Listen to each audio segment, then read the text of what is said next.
What do you think that modern schedules and screens and adult-led environments kind of reduce the opportunity for kids to practice these friendship skills?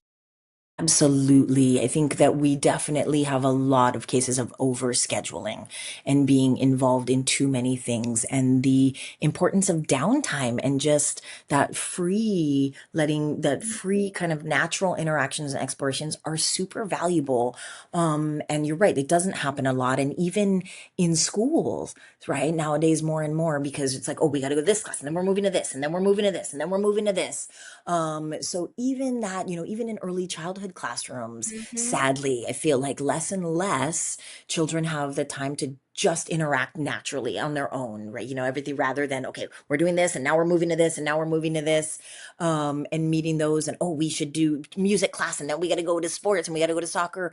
And really, I think it's an overstimulation, and children they're getting these skills, but then if they don't have an opportunity to actually put them into practice, right? They don't get solidified, right? So Exactly. that's part of that learning, right? We learn by seeing, but then we know that it's reinforced by doing. And then that social back and forth really is what kind of concretes the learning in for us. And so when we're so overly scheduling them and having them be in all these structures, then we're not allowing the time for the skills that we're trying to put in them to actually be put in and locked into place, because they're not having a chance to actually naturally practice it in a very real life, real way. And so you're right. That scheduling is taking away from that, and you're not allowing them. And I think sometimes parents go, "Well, I have them in this, and they're in all these social things. Why aren't it?" Well, because then they need that downtime to then take in all that learning, everything they're getting, and put it Yes. into their body and into kind of to get it into their brain wiring. And I think even in the study, they talked about how even adults in that interaction and relationship, right, with children, our brains actually get sort of remodeled. I think they referred to that housing, building the house. And so it's a remodeling that we gain by all those interactions with children, and that back and forth from them. And so if we're not allowing them to have that back and forth, then that learning is not being solidified and they're not gaining really any of those skills.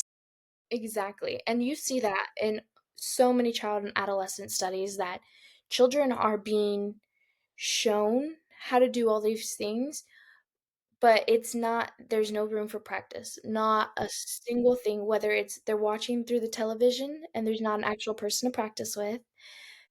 Parents are being like, "No, you need to go do this, you need to go do this," but there's no one to do it with because everyone's attached to an iPad or a tablet, and you also have that, and so with all of these things going on constantly, you don't have, as you said, there's no opportunities.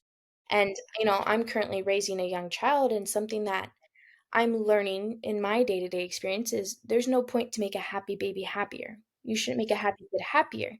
So why are we making children from the ages of 6 months all the way to 18, why do we need to constantly make sure they're doing something? That just completely diminishes all of the things that they're trying to get done, and, like, learning those friendship skills and learning how to navigate out as their own person even.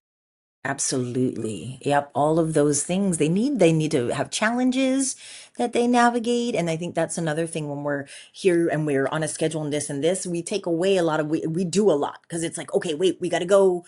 And so then we're not giving them that opportunity to struggle, that opportunity to fail. And that's Mhm. where the resilience comes in. And so if you're not giving them that, then you're not giving them, again, that opportunity or practice to build that resilience, which is going to be vital as they take on more challenges and things get more challenging. And so we're missing that component. And then, it can be built, but it gets harder. It gets harder to build Yes. later.